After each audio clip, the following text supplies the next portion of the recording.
بسم اللہ الرحمن الرحیم۔ محترم ناظرین، السلام علیکم ورحمۃ اللہ وبرکاتہ۔ قائد جمعیت حضرت مولانا فضل الرحمان صاحب دامت برکاتہم العالیہ کی جامعہ دارالعلوم کراچی آمد۔ تفصیلات کے مطابق جمعیت علماء اسلام کے سربراہ حضرت مولانا فضل الرحمان صاحب دامت برکاتہم العالیہ کی دارالعلوم کراچی میں آمد ہوئی ہے، جہاں انہوں نے رئیس شیخ الاسلام حضرت مفتی محمد تقی عثمانی صاحب دامت برکاتہم العالیہ سے ملاقات کی ہے۔ ملاقات کے دوران سپریم کورٹ کے حالیہ متنازع فیصلے پر قانونی، شرعی اور آئینی حوالے سے مشاورت کی گئی ہے، جبکہ فلسطین میں ہونے والے مظالم پر بھی تشویش کا اظہار کیا گیا ہے۔ تزکیہ نفس اور صفائی قلب بہت ضروری، روح کی غذا اللہ کا ذکر ہے۔ تفصیلات کے مطابق دارالعلوم امدادیہ گڑھی جمنا نگر کی جامع مسجد رشید میں استقبال رمضان کے عنوان سے خطاب کرتے ہوئے دارالعلوم دیوبند کے محتمم حضرت مولانا مفتی ابوالقاسم نعمانی صاحب دامت برکاتہم العالیہ نے کہا ہے کہ جسم کی نشو و نما کے لیے جس طرح غذا اور کھانے پینے کی ضرورت ہوتی ہے، اسی طرح روح کی بالیدگی اور اس کی افزائش کے لیے اللہ تعالیٰ کے ذکر کی ضرورت ہے۔ انہوں نے کہا کہ نبی کریم صلی اللہ علیہ وسلم کے فرائض میں جس طرح تعلیم قرآن تھی، اسی طرح تزکیہ نفس اور صفائی قلب بھی ہے۔ اسی لیے تعلیم و تدریس کے ساتھ ساتھ ہمارے علماء اور مشائخ نے سلوک و طریقت سے اپنے کو کبھی مستغنی نہیں رکھا۔ مفتی ابوالقاسم نعمانی صاحب نے کہا کہ ان خانقاہوں اور ذکر اذکار کی محفلوں کا مقصد یہی ہے کہ انسان کے اندر اخلاقی خوبیاں پیدا کی جائیں اور اخلاقی برائیاں اس سے ختم ہو جائیں۔ حضرت مفتی ابوالقاسم نعمانی صاحب دامت برکاتہم العالیہ نے دونوں صوبوں سے تشریف لانے والے مدارس کے ذمہ داران اور مدرسین کو مخاطب کرتے ہوئے کہا کہ اس علاقہ میں تعلیم کے ساتھ ساتھ خانقاہ اور ذکر اللہ کی محفلوں کی ضرورت ہے۔ آج سے 3 سال پہلے خانقاہ امدادیہ کے نام سے دارالعلوم امدادیہ کے روح رواں مولانا علی حسن مظاہری کی تحریک پر سنگ بنیاد میرے ذریعے رکھا گیا تھا۔ آج اسی خانقاہ کا باقاعدہ افتتاح ہے۔ حضرت مفتی ابوالقاسم نعمانی صاحب نے کہا کہ آپ سب لوگ خانقاہی نظام سے اپنے آپ کو مربوط کریں اور مولانا علی حسن مظاہری جو مجھ سے بیعت و ارادت کا تعلق رکھتے ہیں، مجھے ان پر اعتماد ہے، ان سے جڑ کر رہیں۔ انشاءاللہ اس علاقے میں خانقاہی لین سے بھی اچھا کام ہوگا اور خلق خدا کو مولانا علی حسن مظاہری سے بڑا نفع ہوگا۔ اس موقع پر ماہ مبارک میں پورے ماہ کے اعتکاف کا بھی نظام اس مجلس میں طے کیا گیا اور خود حضرت مفتی ابوالقاسم نعمانی صاحب دامت برکاتہم العالیہ نے رمضان المبارک کا پورا نظام العمل پڑھ کر سنایا۔ ننگرہار کے لوگ داعش کے شر سے بچ چکے ہیں۔ تفصیلات کے مطابق رئیس الوزراء کے نائب برائے سیاسی امور مولوی عبدالکبیر حفظہ اللہ نے صوبہ ننگرہار کے ضلع نازجان کے قبائلی عمائدین سے ملاقات کی ہے۔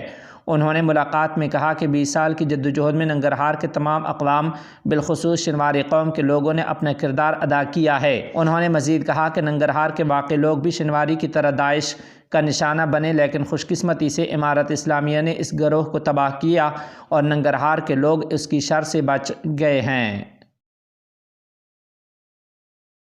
نائب وزیر اعظم برائے انتظامی امور سے مختلف صوبوں کے علماء اکرام اور قبائلی رہنماؤں کی ملاقات۔ تفصیلات کے مطابق نائب وزیر اعظم برائے انتظامی امور سے گزشتہ روز ملک کے مختلف صوبوں سے تعلق رکھنے والے علماء اکرام، قبائلی رہنماؤں، بزرگوں اور مجاہدین نے ملاقات کی ہے۔ اس ملاقات میں انہوں نے ملک کی مجموعی سیکورٹی کو مضبوط بنانے، تجارتی و اقتصادی شعبوں کے فروغ اور ملک میں بدعنوانی کے خاتمے پر امارت اسلامیہ کی کامیابی پر خوشی کا اظہار کیا۔ اس موقع پر ان قبائلی رہنماؤں، علماء اکرام اور مجاہدین نے بھی اپنے مسائل اور تجاویز نائب وزیر اعظم سے شیئر کرتے ہوئے امارت اسلامیہ کی قیادت سے درخواست کی ہے کہ وہ تعلیم و تربیت اور نوجوانوں کے لیے روزگار کے مواقع پیدا کرنے کے شعبوں پر خصوصی توجہ دیں۔ اسی دوران نائب وزیر اعظم برائے انتظامی امور نے کہا کہ علماء اکرام اور قبائلی رہنماؤں حضرات کا قومی اتحاد کو مضبوط بنانے اور ملک کے مختلف طبقات کے درمیان عمومی افکار کو واضح کرنے میں مؤثر کردار ہے۔ واضح رہے کہ نائب وزیر اعظم برائے انتظامی امور وزیر نے بھی انہیں مسائل کی حل کی یقین دہانی کرائی ہے۔ امارت اسلامیہ تمام پڑوسی ممالک کے ساتھ اچھے تجارتی تعلقات چاہتی ہے۔ تفصیلات کے مطابق افغانستان اور ازبکستان کے درمیان تجارتی تعاون کانفرنس کابل میں منعقد ہوئی، جس میں نائب وزیر صنعت و تجارت مولوی قدرت اللہ جمال، ازبکستان کے سفیر اور دونوں ممالک کے متعدد تاجروں اور سرمایہ کاروں نے شرکت کی ہے۔ وزارت صنعت و تجارت کے پریس آفس سے باختر نیوز کو موصول ہونے والی معلومات کے مطابق اس کانفرنس میں مولوی قدرت اللہ جمال نے کہا کہ ہم ازبکستان کے ساتھ اچھے اقتصادی تعلقات چاہتے ہیں۔ ازبکستان کے تاجر 5 زونز میں میٹیریل پروسیسنگ کے شعبے میں ہمارے ملک میں سرمایہ کاری کر سکتے ہیں۔ انہوں نے مزید کہا کہ ازبک تاجر کسی بھی وقت افغانستان میں سرمایہ کاری کر سکتے ہیں۔ امارت اسلامیہ افغانستان تمام ہمسایہ ممالک کے ساتھ اچھے تجارتی تعلقات چاہتی ہے۔ کانفرنس سے خطاب کرتے ہوئے کابل میں ازبکستان کے سفیر نے کہا کہ افغانستان میں سرمایہ کاری سے دونوں ممالک کے درمیان تجارتی تعلقات مضبوط ہو سکتے ہیں۔